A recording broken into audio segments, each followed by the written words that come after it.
नमस्ते प्यारे विद्यार्थियों। मेरी भाषा हिंदी भाषा परिवार में आप सभी का एक बार फिर से स्वागत है। आप यहाँ पर देख सकते हैं कक्षा 10वीं के लिए एसओएफ की तरफ से जो परीक्षाएं आयोजित की गई है हिंदी ओलंपियाड की, उसका ये प्रश्न पत्र है और ये सेट बी से संबंधित है। ये प्रश्न पत्र हमारे साथ साझा किया गया है मिथिल जी के द्वारा। उन्होंने मेल आईडी पर इसे शेयर किया था और उन्होंने रिक्वेस्ट की थी कि इसका सोल्यूशन हम जल्दी ही प्रोवाइड करें, तो आज स्पेशल वीडियो बनाया जा रहा है मिथिल जी की रिक्वेस्ट पर। अगर आपके पास भी कोई प्रश्न पत्र है, आप उसका सोल्यूशन चाहते हैं तो आप जरूर मेरी मेल आईडी पर शेयर कर सकते हैं। और आप सभी जानते हैं अगर हम शेयरिंग करते हैं तो वो शेयरिंग किसी और के लिए महत्वपूर्ण हो सकती है, किसी और की भी मदद कर सकती है। तो आप यहाँ पर देख सकते हैं हमारे स्कूल में भी ये परीक्षा आयोजित की गई थी, तो हमारे पास सेट ए आया था, सेट बी, सेट सी और सेट डी हमारे पास नहीं आए थे। तो मेरे पास सिर्फ सेट ए है कक्षा 3 से लेकर कक्षा 10 तक, और उनकी सभी वीडियो मैंने लगभग चैनल पर अपलोड कर दिए हैं। आप देखना चाहते हैं देख सकते हैं। तो ये सेट बी का है, आप देख सकते हैं यहाँ पर पूरी जानकारी दी गई है। हिंदी ओलंपियाड की जो परीक्षाएं होती हैं ये एसओएफ के अंडर इसका आयोजन करवाया गया है और ये कुल प्रश्न आपके 50 हैं और 1 घंटे का आपको समय मिलता है। सारे यहाँ पर इंस्ट्रक्शंस आप देख सकते हैं। तो 35 प्रश्न जो होते हैं इसमें 3 खंड होते हैं, 3 सेक्शन होते हैं। शब्द और व्याकरण से संबंधित 35 प्रश्न यानी कि एक एक अंक के हिसाब से होते हैं।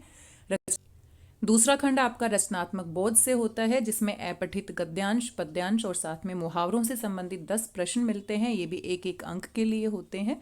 और मेधावी खंड, अचीवर सेक्शन वाला आपका एक अलग से खंड होता है, जिसमें 5 प्रश्न पूछे जाते हैं, लेकिन ये बहुत ही खास प्रश्न होते हैं, थोड़े से मुश्किल कह सकते हो। इनको ध्यान से पढ़ने की जरूरत है क्योंकि एक प्रश्न के लिए आपको 3 अंक मिलते हैं, यानी कि 5 प्रश्न है तो 3 के हिसाब से आपके कितने अंक हो जाते हैं? 15।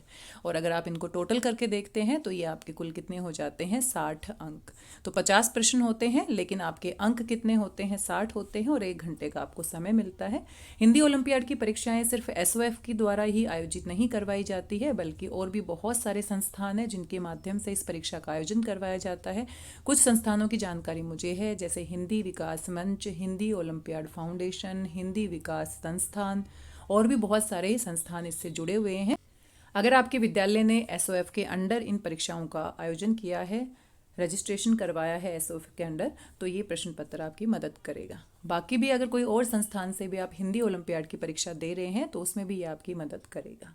तो यहाँ पर पूरी जानकारी दी हुई है। नेगेटिव मार्किंग यहाँ पर नहीं होती है, नेगेटिव मार्किंग नहीं है।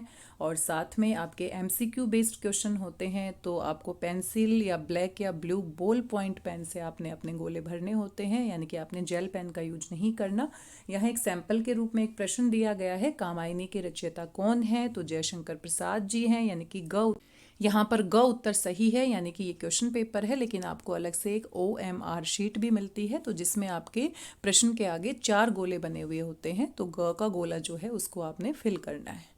OMR शीट कैसे भरी जाती है उसकी जानकारी भी मैंने अपने चैनल पर अपलोड की हुई है। आप देखना चाहते हैं तो देख सकते हैं कौन कौन सी जानकारियाँ आपको भरनी होती हैं। तो आइए बिना देरी किए हुए इस प्रश्न पत्र को हल करते हैं। यहाँ पर आप देख सकते हैं ये सबसे पहला खंड है और यहाँ से 35 प्रश्न पूछे जाते हैं, 35 प्रश्न, यानी कि एक एक अंक के हिसाब से। शब्द और व्याकरण, सामान्य व्याकरण से संबंधित प्रश्न है। निम्नलिखित में से कौन से आयोग वा के प्रकार हैं? अंग और अह। अंग और अह ये आपके क्या होते हैं? आयोगवा होते हैं। तो अंग हमारा क्या होता है? इसका दूसरा नाम बिंदु को हम क्या कहते हैं? अनुस्वार भी कहते हैं, अनुस्वार। और अह को हम क्या कहते हैं? विसर्ग।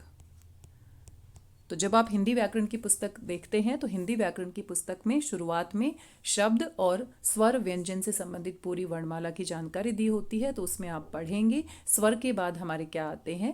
अ, आ, ई, उ, री, ए, ओ, औ। ये हमारे स्वर होते हैं 11। और अंग और अह, अंग और अह आपके किस में आते हैं? आयोगवा में। तो यहाँ पर आप देख लीजिए अनुस्वार और विसर्ग कहाँ पर लिखा गया है। तो अनुस्वार अनुनासिक, अनुनासिक हम चंद्र बिंदु को कहते हैं, लेकिन उसको आयोगवा में हम नहीं रखते हैं। तो अनुस्वार और विसर्ग यानी कि ख विकल्प क्या है? सही है। चलिए दूसरे प्रश्न की ओर बढ़ते हैं और दूसरे प्रश्न में क्या पूछा गया है, जिन सर्वनाम शब्दों से किसी निश्चित व्यक्ति अथवा वस्तु का बोध न हो। तो ये बहुत ध्यान से पढ़ने की जरूरत होती है। तो हम जल्दबाजी में हमें लगता है कि बोध होता है, ये पूछा गया है। नहीं, जल्दबाजी में पढ़ने से हम न को ध्यान से नहीं पढ़ते हैं कभी कभी। तो यहाँ पर आप देखिए, बहुत ध्यान से प्रश्न को आपने पढ़ना है ताकि गलती होने की संभावना बिल्कुल भी ना रहे।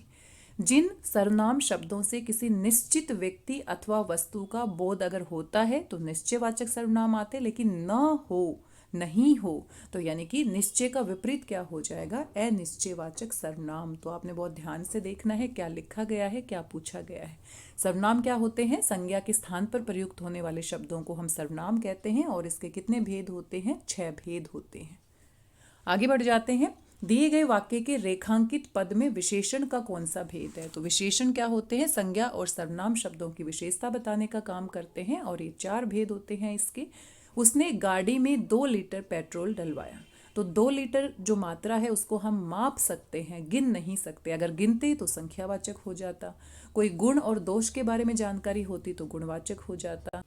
और जो सर्वनाम शब्द विशेषता बताने का काम करते हैं उनको सार्वनामिक विशेषण कहते हैं और ये बहुत महत्वपूर्ण भेद है। बार बार परीक्षाओं में इससे प्रश्न पूछे जाते हैं। तो यहाँ पर मात्रा की बात की गई है, माप तोल हम कर सकते हैं। पेट्रोल को 2 लीटर है तो ये क्या है? परिमाणवाचक विशेषण। तो चौथा विकल्प सही है। दिए गए वाक्य के रेखांकित पद में कारक का कौन सा भेद है? तो कारक के मुख्य रूप से 8 भेद होते हैं और यहाँ से भी प्रश्न पूछे जाते हैं। तो यहाँ पर ध्यान से पढ़िए। राहुल ने गरीब महिला को भोजन दिया। तो को हमें लगता है कर्म की विभक्ति है, लेकिन देने के अर्थ में जब हम किसी को कुछ दान में दे रहे हैं, किसी को कोई वस्तु दे रहे हैं, तो को का प्रयोग हम किसके लिए करते हैं? संप्रदान के लिए। तो यहाँ पर आपका को विभक्ति किसके लिए प्रयोग हुआ है? कर्म कारक हमें लग सकता है। पिछले वीडियो में भी गलती से मैंने कर्म कारक बता दिया था, फिर एक बच्चे ने कमेंट करके बताया कि मैम ने शायद यहाँ पर गलती कर दी है। तो इस तरह से बहुत सारे बच्चे, मेरे से भी बहुत सारी गलतियां हो जाती हैं। तो बहुत सारे बच्चे जो भी गलतियां मेरे से हो जाती है जल्दी जल्दी में बताते हुए या कई बार ध्यान नहीं रहता, तो आप कमेंट बॉक्स में मुझे बता सकते हैं। कोई भी डाउट है आपका तो भी कमेंट बॉक्स में आप मुझे बता सकते हैं। तो ये को विभक्ति आपकी संप्रदान के लिए प्रयोग हुई है, हमें लग सकता है कर्म कारक। कारक से संबंधित प्रश्नों में करण कारक की विभक्ति भी से होती है और अपादान कारक की विभक्ति भी से होती है। तो यहाँ से भी बार बार प्रश्न पूछे जाते हैं। करण कारक में से विभक्ति का प्रयोग सहायता के अर्थ में लिया जाता है और अपादान कारक में से विभक्ति का प्रयोग अलग होने के सेंस में लिया जाता है।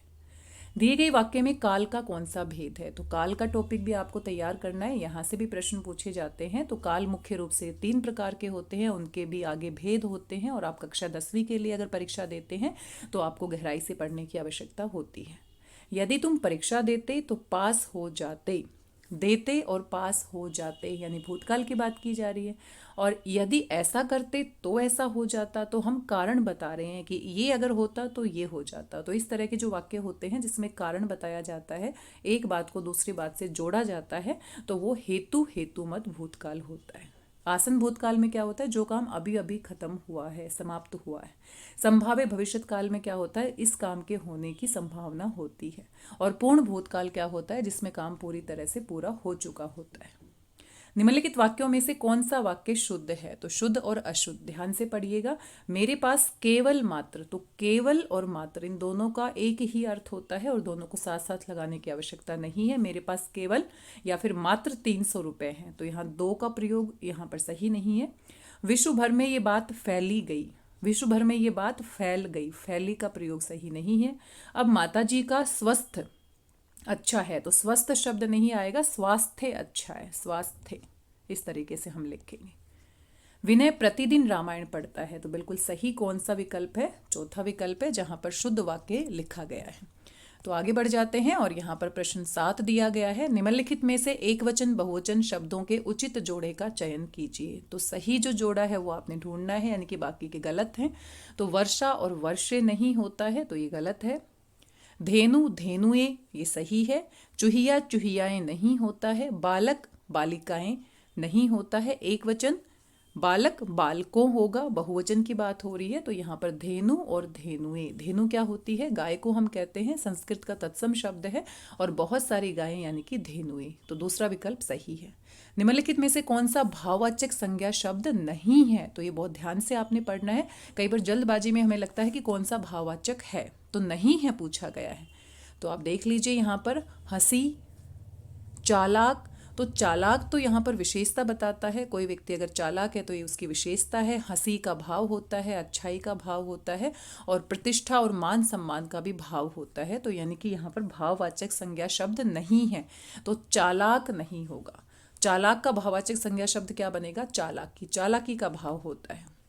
निम्नलिखित में से लाघव चिन्ह कौन सा है? तो विराम चिन्ह आप पढ़ते हैं, तो विराम चिन्ह यहाँ पर लाघव चिन्ह की बात की गई है। लाघव का मतलब होता है लघु करना, छोटा करना। तो अगर मान लीजिए हम पूरा शब्द नहीं लिखते हैं, डॉक्टर अगर हम लिखना चाहते हैं और डॉक्टर को हम पूरा नहीं लिखते हैं, तो यहाँ पर इस तरह से आगे हम इसका लाघव चिन्ह यानी कि लघु रूप लिख देते हैं, संक्षिप्त रूप लिख देते हैं।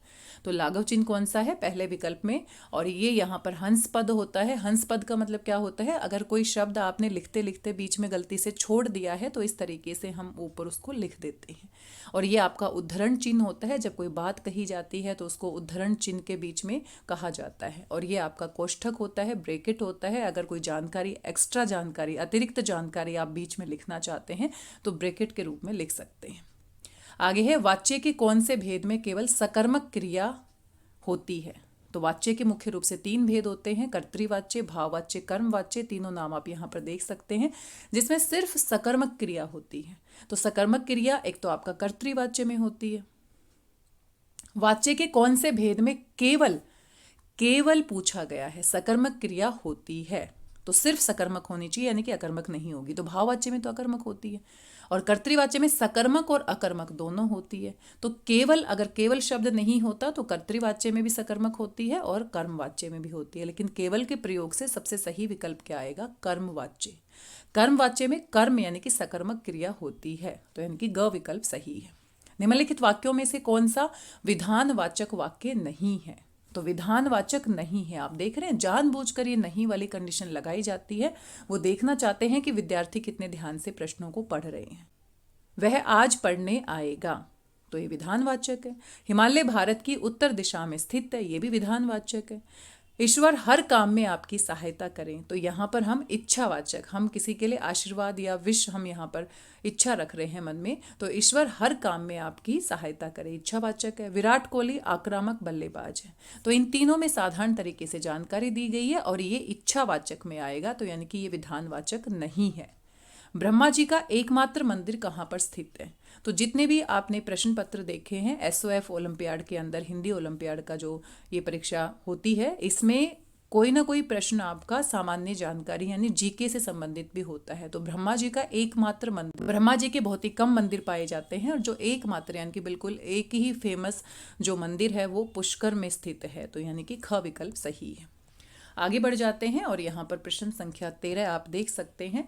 दिए गए वाक्य के रेखांकित पदों में अव्यय का कौन सा भेद है?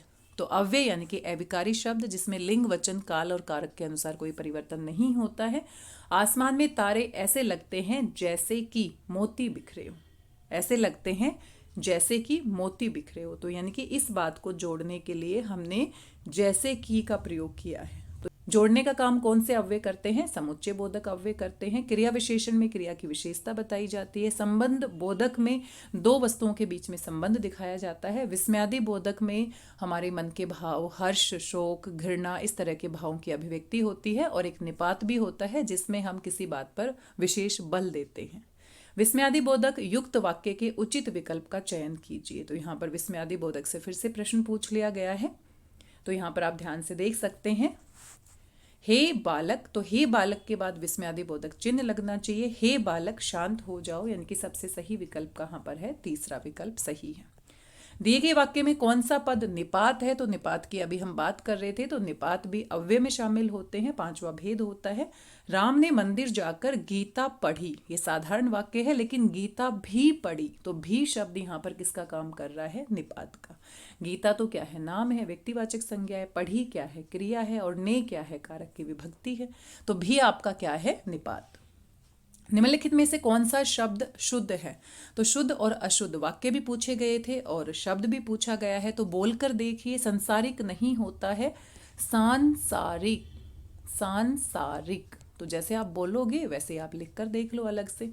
तो संसारिक वाले ऑप्शन तो वैसे ही गलत हो जाते हैं, और सांसारिक में र पे छोटी की मात्रा लगेगी, तो सबसे सही विकल्प कौन सा है? दूसरा। दिए गए वाक्यांश के लिए उचित एक शब्द का चयन कीजिए। तो वाक्यांश के लिए एक शब्द, ये भी आपने पढ़े होंगे व्याकरण में, जिस पर उपकार किया गया हो। तो जिस पर उपकार किया गया हो उसको हम क्या कहते हैं? उपकृत। किया गया हो, उपकृत। और परोपकारी क्या होता है? दूसरों पर उपकार करने वाला। निम्नलिखित में से कौन सा पुल्लिंग शब्द है? तो पुल्लिंग और स्त्रीलिंग, हिंदी व्याकरण में जितने भी शब्द होते हैं उनको दो ही कैटेगरी में हम विभाजित करते हैं, क्योंकि जब वाक्य की रचना करते हैं तो हमारी क्रिया या तो पुल्लिंग के अनुसार काम करती है या स्त्रीलिंग के अनुसार। संस्कृत में आपने देखा होगा वहां पर नपुंसक लिंग भी होता है। तो यहाँ पर आपके कुछ शब्द हैं और पुल्लिंग शब्द आपसे पूछा गया है। तो स्थापना क्या होता है? स्थापना स्त्रीलिंग होता है। मर्यादा भी स्त्रीलिंग होता है। मंजिल भी स्त्रीलिंग होता है। अध्याय क्या है आपका? पुल्लिंग है। और इन शब्दों की पहचान करने के लिए आप इनके वाक्य बनाकर देख सकते हो। वाक्य बनाने पर क्रिया किसके अनुसार काम कर रही है इससे भी आप अंदाजा लगा सकते हो। आगे 19वां प्रश्न दिया गया है, निम्नलिखित में से कौन सा नाम धातु क्रिया शब्द नहीं है? नाम धातु क्रिया शब्द नहीं है। तो लिखवाना क्या है? प्रेरणार्थक क्रिया। लिखवाना क्या होता है? किसी और से काम करवाना। खटखटाना, बतियाना, अपनाना, ये सारी क्रियाएं क्या होती हैं? नाम धातु। लेकिन लिखवाना किसी और से करवाया जाता है और ये किसी और से काम करने की प्रेरणा जब दी जाती है तो वो प्रेरणार्थक क्रिया में आता है। तो क्रिया जो है उसके भेद आप एक बार सभी पढ़ लीजिएगा ताकि आपको कोई कंफ्यूजन ना रहे। निम्नलिखित में से विलोम शब्दों का कौन सा जोड़ा अनुचित है? ये बहुत ध्यान रखने वाली बात है। उचित यानी कि सही और अनुचित यानी कि गलत। तो गलत जोड़ा आपने पहचानना है। कलंक, निष्कलंक, बिल्कुल सही है। उत्कर्ष का अपकर्ष होता है। उत्कर्ष होता है आगे की ओर बढ़ना और अपकर्ष होता है नीचे की तरफ जाना, अपकर्ष।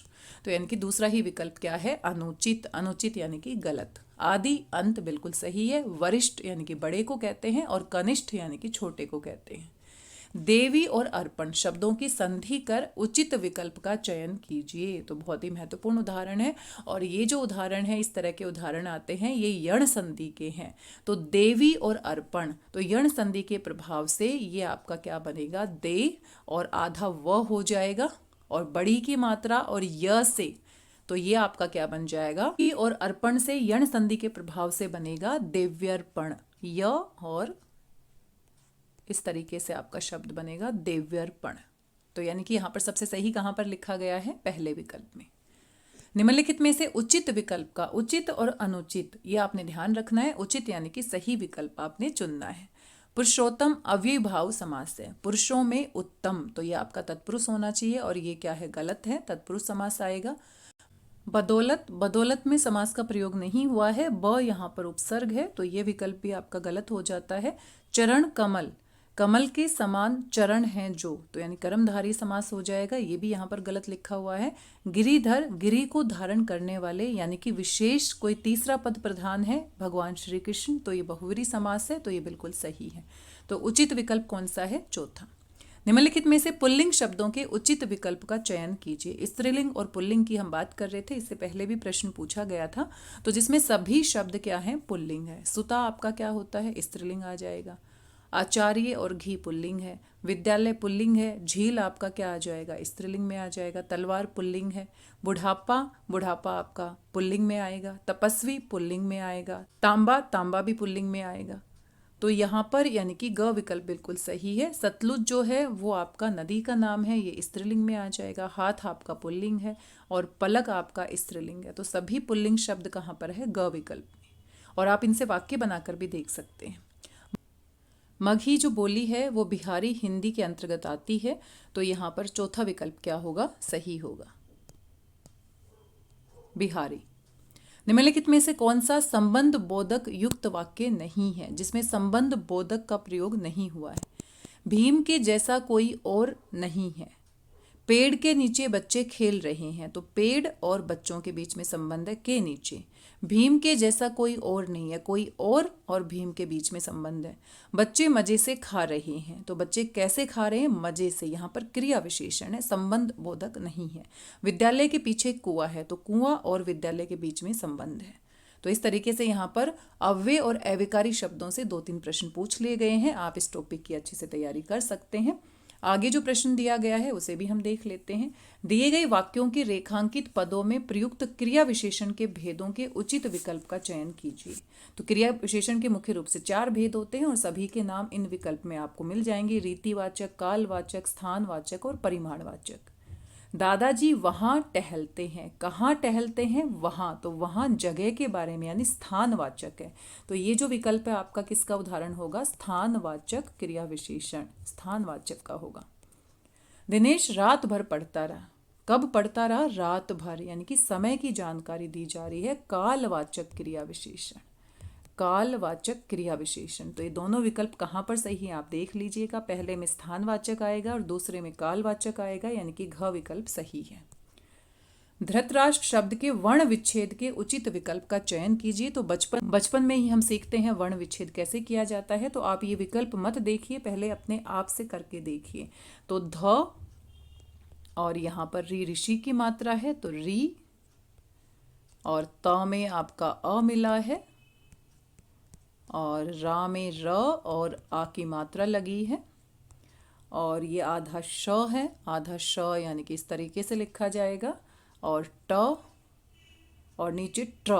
तो ट्र जो है वो ट आपका छोटा आएगा, नीचे जो र होता है वो बड़ा होता है। तो ये र और फिर इसमें भी बड़ा है तो अ मिला है।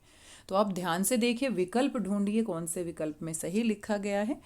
तो यहाँ पर आप देखिए लास्ट में र और अ है, तो ये वाला विकल्प तो आपका वैसे ही गलत हो जाता है। आगे सभी को आपको चेक करना पड़ेगा। ध के बाद री है तो यहाँ पर र है, ये विकल्प भी गलत हो गया। तो ये 2 विकल्प हैं, ध और री, यहाँ पर भी है, यहाँ पर भी है, त और आधा त और फिर अ भी आपका है, फिर र है आपका दोनों में, फिर आ की मात्रा भी है, और फिर श, और यहाँ पर श के साथ अ मिक्स हो गया है, आधा है, तो ये विकल्प गलत हो जाएगा, यानी कि आखिरी विकल्प क्या है? सही है। तो पहले खुद से वर्ण विच्छेद करेंगे तो आप आराम से इनको ढूंढ लेंगे। निम्नलिखित में से सघोष वर्णों के उचित विकल्प का चयन कीजिए। तो जो हमारे वर्ग होते हैं, क वर्ग, च वर्ग, ट वर्ग, तो मान लीजिए क वर्ग में क, ख, ग, घ और ड़। तो ये जो आपका क वर्ग है इसमें पहला, दूसरा, तीसरा, चौथा, पांचवा। तो यहाँ पर आपका तीसरा, चौथा और पांचवा, तीसरा, चौथा और पांचवा ये सारे सघोष होते हैं, सघोष वर्ण होते हैं, और पहला और दूसरा जो होता है वो अघोष होता है। तो जितने भी आपके वर्ग हैं उनमें यही नियम लागू होगा। और इनका जब हम उच्चारण करते हैं तो हमारी जो स्वर तंत्री में नाद या कंपन उत्पन्न होता है, ग, घ, ड़, क और ख जो होते हैं उसमें ये नहीं होता है। तो यहाँ पर आप देख लीजिए कि बाकी के 3 यहाँ पर सघोष वर्णों के उचित विकल्प का चयन, यानी कि लास्ट के 3 वाले कौन से है? तो च और छ तो पहला और दूसरा है, तो ये नहीं है। ख और ग, ख और ग, ख भी दूसरा है, ये भी नहीं होगा। त, थ, द, ध, न, तो द, ध, न ये आपका बिल्कुल सही है। तीसरे, चौथे, पांचवे में आपको ढूंढना है। प और फ ये भी पहला और दूसरा है। तो आपको ये पूरा ध्यान देना पड़ेगा। तीसरे, चौथे और पांचवें नंबर पर जो आपके वर्ग में जो वर्ण आते हैं वो सघोष होते हैं। पर्यायवाची शब्दों के अनुचित विकल्प, अनुचित यानी कि जो सही नहीं है वो आपने ढूंढना है। दैत्य, निशाचर और सुर, सुर क्या होता है? देवता होता है। अमर, अमर भी देवता होता है, तो ये सही नहीं है। नेत्र, चक्षु, लोचन, नयन ये सारे आँख के पर्यायवाची हैं। आवास, निकेतन, मकान, आलय ये घर के हैं। तनय, आत्मज, सुत, बेटा ये बेटा के हैं। तो यहाँ पर आपके सही विकल्प नहीं है। 2 विकल्प आपके राक्षस के लिए हैं और 2 देवता के लिए हैं। गवैया शब्द में कौन सा प्रत्यय है? तो यहाँ पर आप देखो मात्रा 2 मात्रा लगी है और ये 2 मात्रा आपकी किसकी होती है? बड़े ए की। तो ये ध्यान रखना है, गवैया में बड़ा ए मात्रा को ध्यान से देखना है। तो ये इसमें कंफ्यूजन हो सकता है, तो आपका चौथा विकल्प क्या आएगा? सही। दिए गए वाक्य के रेखांकित पदों में पदबंध का कौन सा भेद है? तो 9th और 10th का जो प्रश्न पत्र आता है एसओएफ की तरफ से हिंदी ओलंपियाड का, उसमें पदबंध से भी प्रश्न पूछे जाते हैं। तो यहाँ पर कल सुबह तक आएंगी, कब तक आएंगी? कल सुबह तक, यानी कि कल सुबह तक जो पद है वो क्रिया विशेषण पदबंध है, क्रिया की विशेषता बता रहा है। दिए गए वाक्य में रेखांकित पद के परिचय के उचित विकल्प का चयन कीजिए। पद परिचय ये भी कक्षा 10वीं में आपका टॉपिक होता है। तो यहाँ पर हम शब्द जो है, हम कविता पढ़ रहे थे, तो हम क्या है, सर्वनाम है, और साथ में पुरुषवाचक सर्वनाम है, और मैं, मेरा, हम, हमें, ये क्या होते हैं, उत्तम पुरुषवाचक सर्वनाम होता है। हम कविता पढ़ रहे थे, तो ये पुल्लिंग है आपका। और साथ में अगर आप देखते हैं, पढ़ रहे थे बहुत सारे हैं तो बहुवचन है। तो देखो यहाँ पर एक वचन का विकल्प है, यहाँ पर एक वचन का है, यानी कि ये दोनों विकल्प तो आपके गलत हो जाते हैं। पुरुषवाचक सर्वनाम, उत्तम पुरुषवाचक सर्वनाम, पुल्लिंग, बहुवचन, और साथ में हम कविता पढ़ रहे थे। वाक्य का विधेय, विधेय तो है नहीं है, वाक्य का विधेय। उद्देश्य क्या होता है, जो काम करने वाला होता है, तो विधेय यहाँ पर गलत हो गया, यानी कि चौथा विकल्प क्या है, सही है। पुरुषवाचक सर्वनाम है, उत्तम पुरुषवाचक सर्वनाम है, पुल्लिंग है, बहुवचन है, वाक्य का उद्देश्य है, और साथ में कर्ता, कर्ता कारक ही उद्देश्य का काम करता है। दिए गए वाक्य में रचना के आधार पर वाक्य के भेद के उचित विकल्प का चयन कीजिए। सभी बच्चे जोर जोर से हंसने लगे और वह डर गया। और का प्रयोग किया है, दो वाक्यों को जोड़ा है, संयुक्त वाक्य। दी गई पंक्तियों में कौन सा अलंकार है। बरसा रहा रवि अनल, भूतल तवा सा जल रहा, तवा सा तवे के समान, सा से सीसम सरसी, उपमा अलंकार। कथकली किस राज्य का शास्त्रीय नृत्य है, केरल का है। और ये जीके से संबंधित प्रश्न फिर से आ गया है। तो ये कुल हमारे आप देख सकते हैं 35 प्रश्न हैं, और अगर 35 के 35 सही होते हैं आपके, तो 35 अंक आपको यहाँ से मिल जाते हैं। ये आपका दूसरा खंड है रचनात्मक बोध का, जहाँ से अपठित गद्यांश और पद्यांश आते हैं। तो ये आपको बहुत ध्यान से पढ़ना है, और इसमें बहुत समय लग जाएगा, तो मैं इसको पूरा पढ़कर नहीं सुनाऊंगी, आप इसको पढ़कर देख सकते हैं, क्योंकि हर बार पेपर में अलग गद्यांश और पद्यांश आता है। तो आप इसे एक बार आराम से पढ़ लीजिएगा। औसत तापमान, बारिश, बर्फबारी जैसे मौसम के विभिन्न आयामों में होने वाले दीर्घकालीन परिवर्तन को जलवायु कहते हैं। जलवायु से संबंधित जानकारी दी गई है, तो आप इसे थोड़ा ध्यान से पढ़ लीजिएगा। सीधा मैं प्रश्नों को आपको बता देती हूँ। गद्यांश के अनुसार जलवायु परिवर्तन का सबसे संवेदनशील सूचक कौन सा है। गद्यांश के अनुसार जलवायु परिवर्तन का सबसे संवेदनशील सूचक कौन सा है। आप गद्यांश को अच्छे से पढ़ लीजिएगा, गद्यांश में दिया गया है। और यहाँ पर ये आपका होगा, आप यहाँ पर देख सकते हैं, हिम नदों का लगातार पिघलना, चौथा विकल्प।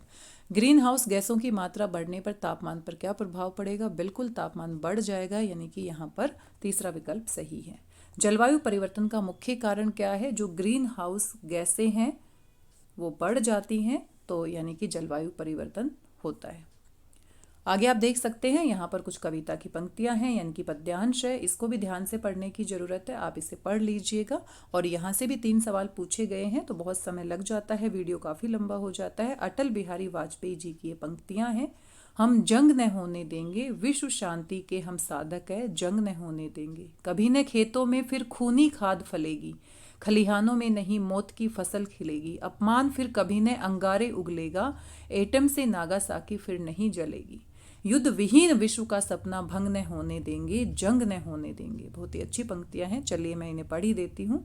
हथियारों के ढेरों पर जिनका है डेरा, मुंह में शांति बगल में बम, धोखे का फेरा। कफन बेचने वालों से कह दो चिल्लाकर, दुनिया जान गई है उनका असली चेहरा।